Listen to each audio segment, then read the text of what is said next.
Nous allons donc commencer cette conférence qui a pour thème la participation du Front populaire ivoirien aux législatives de 2021. Nous aurons pour principal conférencier M. Dano Aimé, qui a été pendant 12 ans représentant du Front populaire ivoirien en Italie. Cette conférence et qui est aujourd'hui un membre actif du Front populaire ivoirien. Nous le remercions d'avoir accepté. Je voulais vous remercier et dire que la pertinence de l'énoncé qui nous concerne était juste et que si je devais reformuler dans notre échange qu'on a eu vendredi, je dirais la marche vers la démocratie libérale et vers l'exercice du pouvoir politique de l'État. Voilà. La marche vers la démocratie libérale, pour moi, c'est très important. C'est vraiment important d'insister sur la démocratie libérale. C'est très important. Voilà. Mais avant tout, je voudrais saluer la mémoire d'un homme politique ivoirien, le président Fologo, qui nous a quittés, et saluer l'homme d'État, parce qu'il a été président du Conseil économique social quand le Front populaire ivoirien tentait d'exercer le pouvoir politique de l'État. Donc, il faut saluer l'homme. Et n'oublions pas que cet homme a été un acteur très important de la vie politique en Côte d'Ivoire. Il était journaliste et il était secrétaire général du parti au pouvoir, le PDCI-RDA. Et souvenez-vous qu'il nous avait habitués à une terminologie. Il nous avait habitués au sortir des réunions du comité directeur du PDCI à un langage, la démocratie à l'ivoirienne. Pour lui, le fait que le PDCI, à partir ou au travers de son comité directeur, résolvait, trouvait des solutions sur la situation de la Côte d'Ivoire, sur la gestion de la Côte d'Ivoire de manière univoque, de manière unilatérale. Pour lui, pour Fologo, c'était une démocratie à l'ivoirienne. Voilà, c'était la démocratie à l'ivoirienne. Et c'est très important. C'est pourquoi j'ai voulu qu'on reprenne la thématique en parlant de démocratie libérale. Voilà. Parce que chaque acteur politique, dans ce monde globalisé, peut attacher au terme de démocratie sa vision des choses. Voilà. C'est pourquoi Fologo insistait, quand le comité directeur du PDCI-RDA se réunissait, et que certaines personnes physiques qui composaient, faisaient partie de ce comité directeur-là, Jean-Jacques Béchiot, Ewi Bernard, Serigne Oleba, décidaient de la situation du pays de manière close. Fologo trouvait que cela était démocratique. Voilà. Cela m'amène à dire que pendant 30 ans, chers frères et sœurs, chers militants, des générations ont marché au travers de ce système-là, du parti unique. Et des jeunes arrivaient dans les universités, dans les grandes écoles, chacun se concentrant sur son diplôme. Parce que l'espace de confrontation et de maturité politique n'était pas perceptible. Donc, il n'y avait pas d'espace pour échanger, de mûrir, de confrontation, parce qu'on était dans un système dirigiste, on était dans un système totalitaire que le secrétaire général d'alors, à partir de ses communicants, définissait comme une démocratie à l'ivoirienne. C'est très important. Tout à fait. Et ce qui va se passer, ce qui va bouleverser cette situation, c'est qu'en 90, dans le monde, il y a un changement brusque qui prend corps avec la chute du mur de Berlin, avec le grand bouleversement de l'ancienne Union soviétique, du bloc Est. Il y a des grands mouvements de jeunesse estudiantine qui se rebiffent, qui veulent des changements. Eh bien, ces mouvements-là vont arriver aussi en Afrique. Tout à fait. Vont toucher la Côte d'Ivoire. Donc, en 90, des étudiants ivoiriens vont pour des raisons matérielles, descendent dans les rues parce que la chambre d'étudiants était devenue quelque chose de difficile à avoir. Le ticket de restaurant était difficile, n'était plus à la portée de l'ensemble des étudiants. Le système de transport était devenu insupportable. Une université de 7000 places, on passe à 30 000 étudiants. La situation était chaotique. La situation était chaotique. Alors, les étudiants descendent dans les rues, protestent et manifestent pour des raisons strictement matérielles. Et c'est en ce moment-là que des acteurs politiques, comme Laurent Gbagbo, vont rentrer en jeu, récupérer ce mouvement d'étudiants qui était d'ordre matériel et pousser le parti unique incarné par le président Houphouët-Boigny à libéraliser la vie politique. Je reprends ce passage-là pour moi qui est essentiel.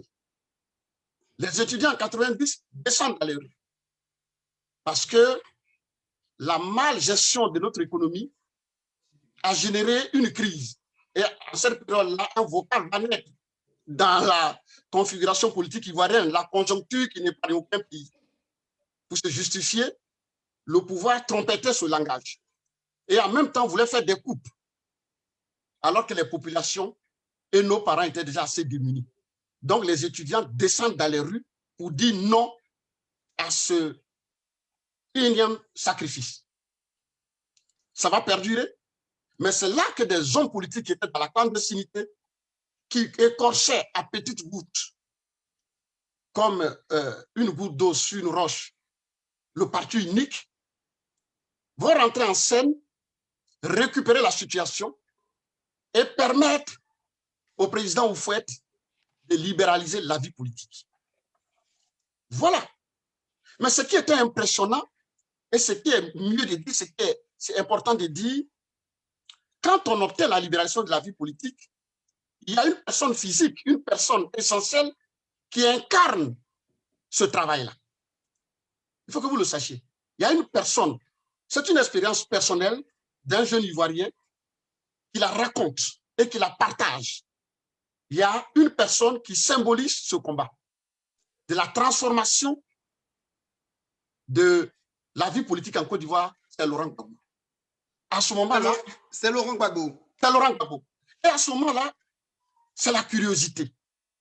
C'est la curiosité. Les jeunes, nous sommes curieux. Parce que son nom sonnait Gbagbo et ça sonnait mal. On était habitué à des jolis noms ou fouettes. Bon, on entend Gbagbo Laurent. Qui est ce monsieur? Et puis, au bénéfice de cette libéralisation, il va se montrer, il va se faire voir, il va faire une conférence de presse au cours de laquelle, et ça va marquer mon esprit, ça va marquer beaucoup d'esprit, il va humilier Jean-Pierre Ayé, alors journaliste de Frédéric Matin, parce que Jean-Pierre Ayé insinuait que sur le compte de Gbagbo, le pouvoir avait versé de l'argent quand il était en exil. Donc, naturellement, il a dû les prendre, alors qu'il n'avait pas exercé le travail pour lequel on lui avait versé ce travail-là, cet argent-là. Laurent Gbagbo va humilier Jean-Pierre Ayé devant tout le monde au cours de cette conférence de presse en disant, comme tu es un grand d'un grand parti politique, va vérifier mes comptes, mais quand je suis revenu, j'ai changé de banque. Pour nous, jeunes, étudiants, élèves, c'était spectaculaire de découvrir dans ce contexte monolithique où l'argent faisait tout, l'argent pouvait faire et défaire, trouver une personne incorruptible comme Laurent Gbagbo. Pour nous, c'était impressionnant. Alors, nous allons nous intéresser à l'homme. Après cette conférence de presse, les premiers pas du multipartisme, on voit l'homme, Gbagbo, qui va faire son premier meeting. C'était une curiosité pour nous. Parce que tous les meetings auxquels on assistait étaient ceux du PDCI-RDA. Donc, nous allons assister pour la première fois dans l'histoire de la Côte d'Ivoire, à un premier meeting des personnes qui n'étaient pas du PDCI-RDA. C'était au domicile de Maître Gonlassine à Korogo. Et ces acteurs-là, c'était Laurent Gbagbo pour le FPI, Zadi Zaourou pour l'USD, Baba Mori Ferré et Kwaku Madjadja pour le PS, Vaudier Vanga et Angèle Nyansoa pour le PIP. C'était une grande première. On n'avait jamais vu ça. Voyez-vous, Et on va aussi voir, on va aussi assister pour la première fois, après la libération de la vie politique, au premier meeting du Front populaire ivoirien, au stade municipal de Yopougon, animé non pas par Gbagbo, mais par le docteur Ouaga Ougou-Boulifas. Voilà l'histoire. Donc, l'homme Gbagbo, par sa force, par son intégrité, nous impressionne. Par son courage, nous impressionne. Par sa détermination, nous interpelle et nous impressionne. Après Korogo, dans une situation difficile, il va faire son second meeting à Agboville et son troisième meeting avec Georges Kofi au marché de Bounois. Voilà, tout ça symbolisait l'homme, caractérisait l'homme, faisait sa force. Et c'est ça, ce sont ces éléments que je viens d'énumérer là, qui vont attirer les jeunes progressivement par la curiosité à la chose politique. Nous autres, on va s'intéresser à Gbagbo, à ses pas, à ses premiers pas, à ses marques, comprendre et aller vers la chose politique. Voilà. Donc, après les meetings ainsi énumérés, il met un accent sur le parti politique, Front populaire ivoirien. L'idée, naturellement, après Korogo, c'était de lancer un grand mouvement, un grand parti de gauche. Mais on est sans ignorer que les envies étaient telles que certains se sont exprimés, comme lui-même il le dira plus tard, en termes d'égalitarisme absolu. Et l'idée de construire un grand parti de gauche échoua et chacun alla pour son compte. Voilà. Donc, nous qui avions été impressionnés par l'homme Gbagbo, nous allons découvrir ce que c'est qu'un parti politique. C'est très important, cher modérateur. C'est très important. On va découvrir ce que c'est qu'un parti politique. Parce qu'on était pendant 30 ans, 20 ans, des sujets du parti unique. Il y avait un mouvement étudiantin, le met ici. Mais ce mouvement-là, il était certes légal, il n'était pas légitime, parce qu'on nous l'imposait. Voyez-vous? Donc, voilà, on nous l'imposait. Et cette curiosité, cette bravoure de l'homme, ce courage de l'homme Gbagbo, sa détermination, le dit, ce n'est pas céder à la culte, au culte de la personnalité. Non, c'est restituer l'histoire et les faits qui édifient un militant, qui forge un militant à la chose politique. Retraçant le parcours de Laurent Gbagbo, comme il nous attire à la chose politique, c'est dire comment nous autres nous sommes arrivés à la chose politique.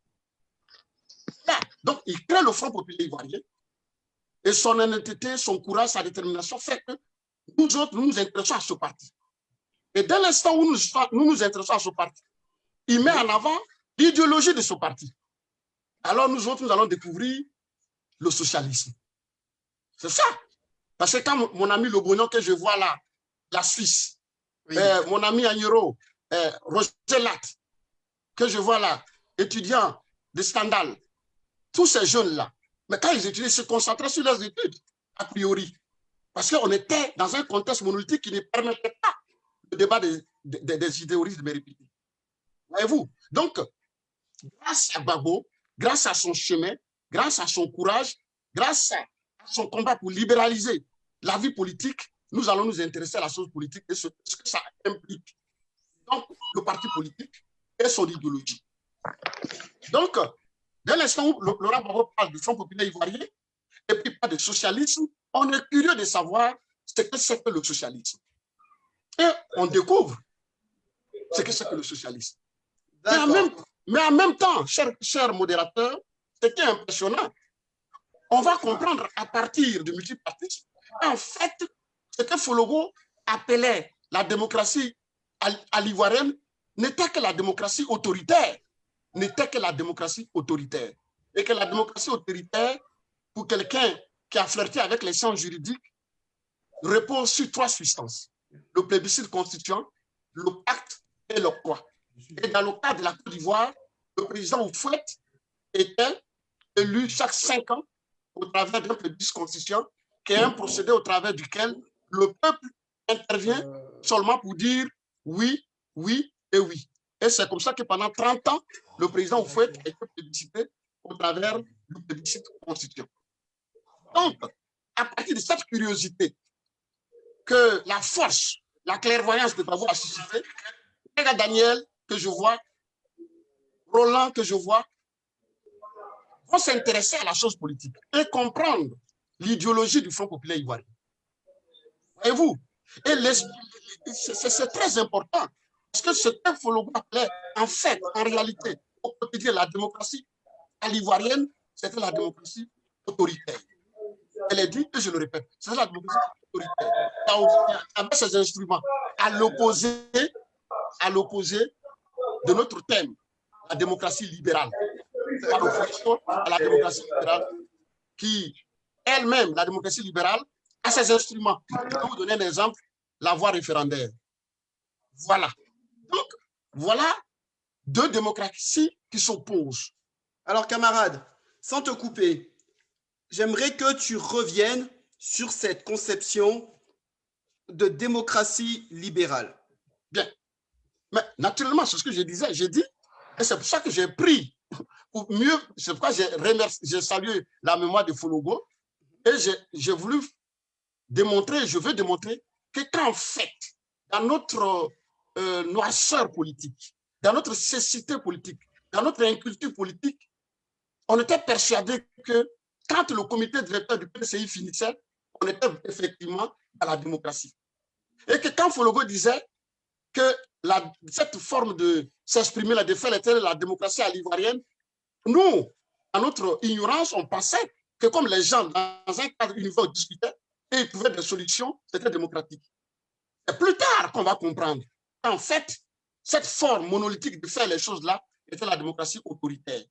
Elle avait une opposition à la démocratie libérale.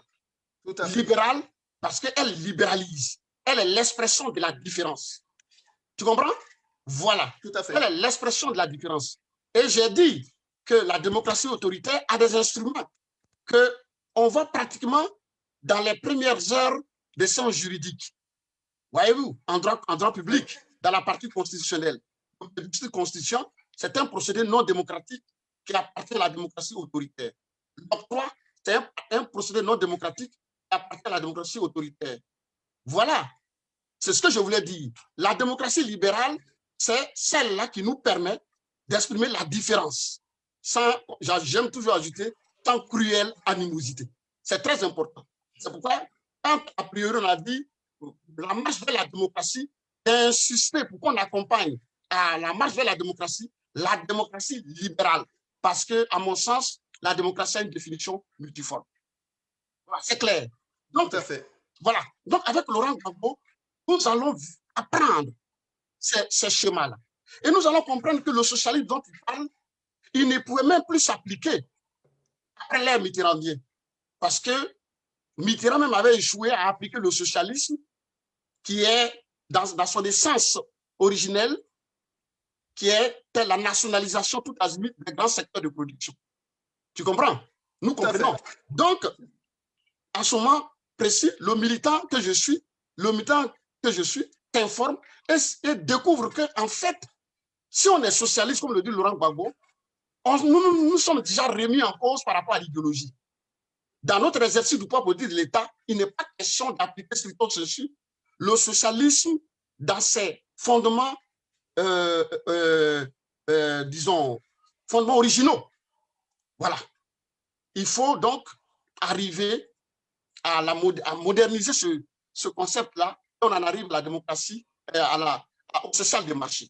C'est-à-dire interférer, prendre la substance de ce que moi je peux appeler le compétitif intégral ou le compétitif irrégulé. On peut appeler ça le capitalisme. D'accord. Il faut donc associer la substance du capitalisme et la compétitivité à la substance du socialisme qui est la solidarité. Cela nous permet d'être naturels. Et Laurent Gbagbo le comprend. Il faut permettre à Roland, à Lobognon, aux communicateurs de faire une entreprise et gagner.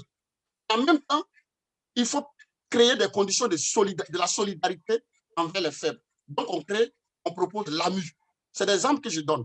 Mais en même temps, on découvre, grâce à nos premiers pas dans la chair politique et idéologique que le socialisme dont parle Gbagbo avait des grands acquis historiques.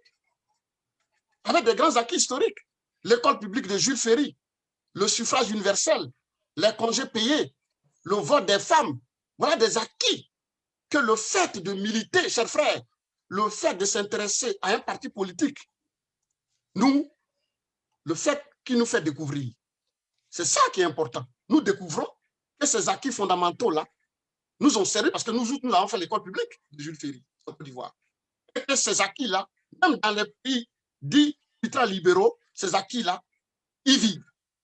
C'est ça qui est important. Donc, sur le plan idéologique, on apprend. Et puis, en même temps, quand on est militant d'un pays, parce qu'on a été convaincu par la bravoure de l'homme, et il a créé un parti, on veut s'exprimer différemment, voir les choses différemment par rapport au PDCI, alors, militant, on s'intéresse au FPI et à ses organes, à son organisation. Tout à fait. Cela nous amène, chers modérateurs, à comprendre qu'au FPI, il y a fondamentalement des organes centraux. Alors, camarade, je vais te laisser souffler un petit peu et on va revenir. Et donc là, une fois qu'on arrive dans les organes du Front populaire ivoirien, on commence vraiment à rentrer dans le vif du sujet en ce qui nous concerne, à savoir la participation du Front populaire aux législatives de 2021. La première partie a porté sur la partie historique, comment le FPI s'est constitué, le rôle que Laurent Gbagbo a joué pour impulser justement cette évolution d'une démocratie, on va dire, autoritaire vers une démocratie libérale.